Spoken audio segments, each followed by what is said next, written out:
Most backyard setups earn in bursts. A good spring, a strong summer, then months of carrying costs with nothing coming in. These 7 animals are different. Every single one pays you every month of the year, not just when the calendar cooperates.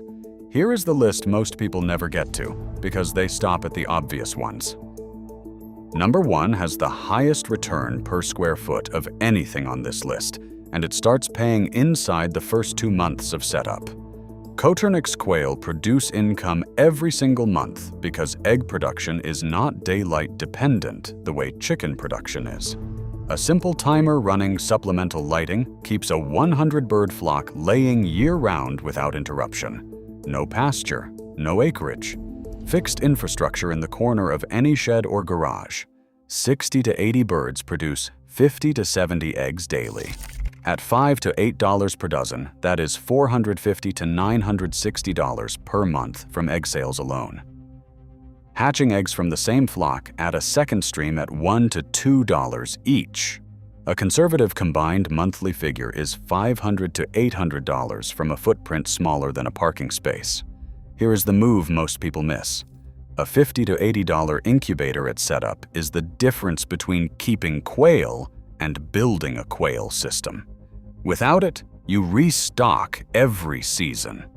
With it, the flock replaces itself indefinitely. The quail litter this operation produces daily is also one of the highest nitrogen poultry manures available. And what happens to that output is exactly why number 7 on this list costs almost nothing to run. 60 days. Every month. Forever.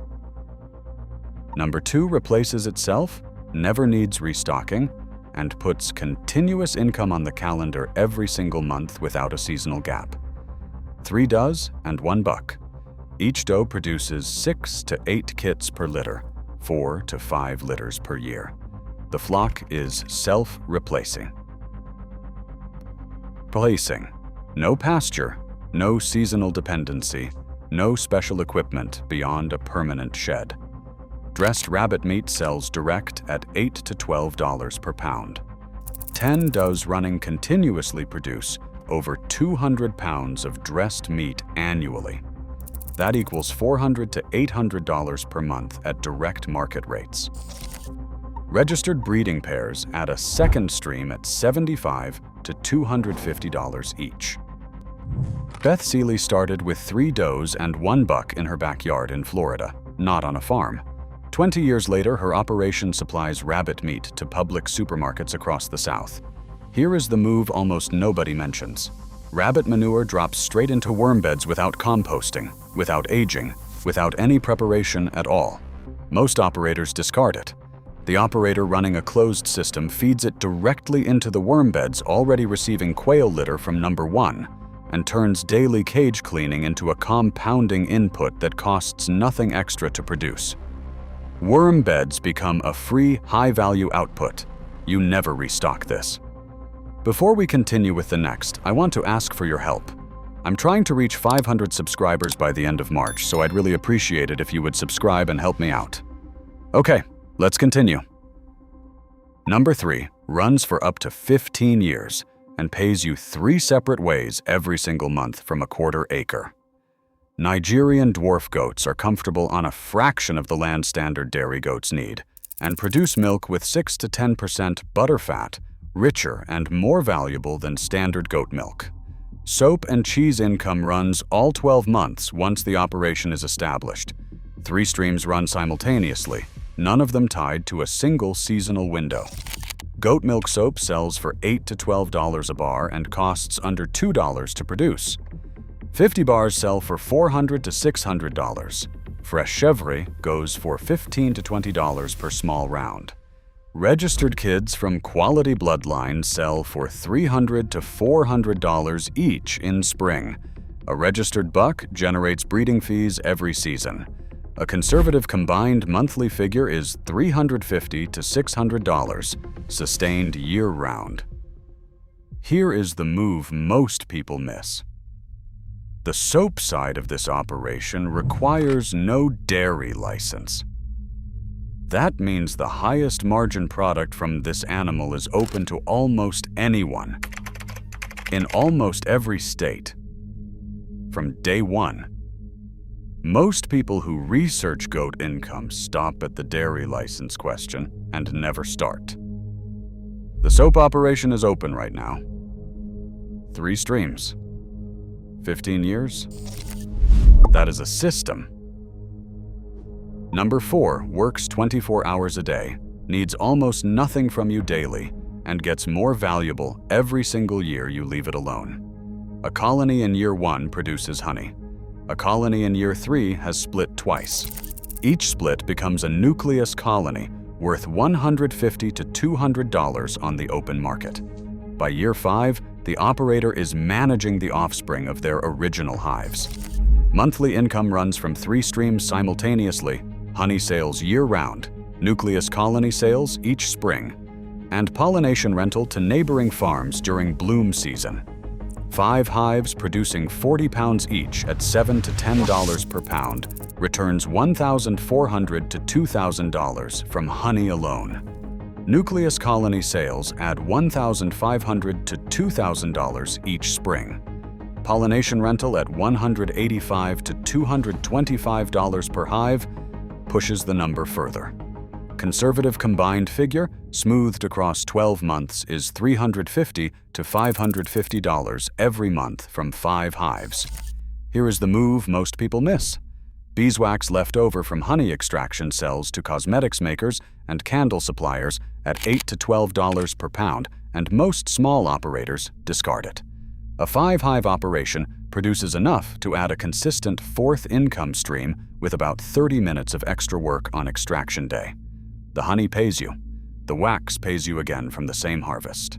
The asset multiplies itself. Number 5 manages its own breeding cycle, forages its own feed for half the year, and keeps paying long after processing day is over. Muscovies incubate their own eggs. No incubator, no electricity, no intervention needed. 35 days of incubation, then ducklings reach market weight in 10 to 12 weeks. Spring through fall, they cut feed costs to near zero. The outdoor footprint they use is the same ground the rabbit shed already anchors. These systems share land rather than compete for it. 6 to 8 hens produce dressed birds valued at $25 to $45 each at direct market rates. Fertile eggs move at $2 to $3 each. A conservative monthly figure during the primary window is $200 to $400, with feed costs near zero from spring through fall. Here is the move most people miss. Muscovy fat renders into a premium cooking fat worth $8 to $15 per jar at farmers market rates. Most operators discard it. The family running a closed system saves every jar, replacing cooking oil, butter, and lard on the grocery bill for months after processing day. The droppings from this operation go directly into the worm beds already running on quail litter and rabbit manure from numbers 1 and 2. The duck does not feed your family once. It feeds your kitchen long after the bird is gone. Every part of this duck pays. Number 6 is the most overlooked monthly income animal on this entire list, because most people run the wrong breed and wonder why the money stops in winter. Australorps, Rhode Island Reds, and Wyandottes maintain production through shorter days with minimal supplemental lighting, and continue laying for 3 to 4 years rather than burning out in 18 months. Dual-purpose heritage breeds also produce a meat bird at end of lay. The outdoor footprint is shared with the Muscovy operation from number 5, 2 systems running on the same land simultaneously. 25 heritage hens producing 4 to 5 eggs daily means roughly 100 to 125 eggs every week without a winter gap. At $5 to $7 per dozen, that is $400 to $700 per month. Spent hens sold as stewing birds at $12 to $18 each add a secondary stream annually. Here is the move most people miss. Heritage breed hatching eggs sell for $3 to $6 each to backyard flock builders, a market that is consistently undersupplied and growing. A flock producing more eggs than the direct market absorbs has an immediate overflow channel that pays more per egg than table egg sales and requires no processing. Most operators see overflow as a problem. The smart operator treats it as a premium product. Right breed, no dips. Number 7 is not an animal most people would put on an income list. That is exactly why the operators running it have a system the others do not. Red wigglers live in simple bins in the corner of any outbuilding. Setup costs are under $200. The quail litter from number 1 goes in. The rabbit manure from number 2 drops straight in beside it. The Muscovy and chicken droppings from numbers 5 and 6 feed the same beds. Every input is already being produced by the other animals on this list. The worm farm does not add a chore. It converts existing waste into a product. The population doubles every 60 to 90 days with no purchased feed, as long as the other systems are running. Worm castings sell at $10 to $25 per bag to gardeners and nurseries. Live red wigglers move at $25 to $35 per pound to composters and bait suppliers. A 3 to 5 bin starter operation generates $150 to $350 per month in the first year, a figure that grows as the population compounds. Here is the move most people miss. Start the worm beds the same week the first animal arrives, not when things feel stable.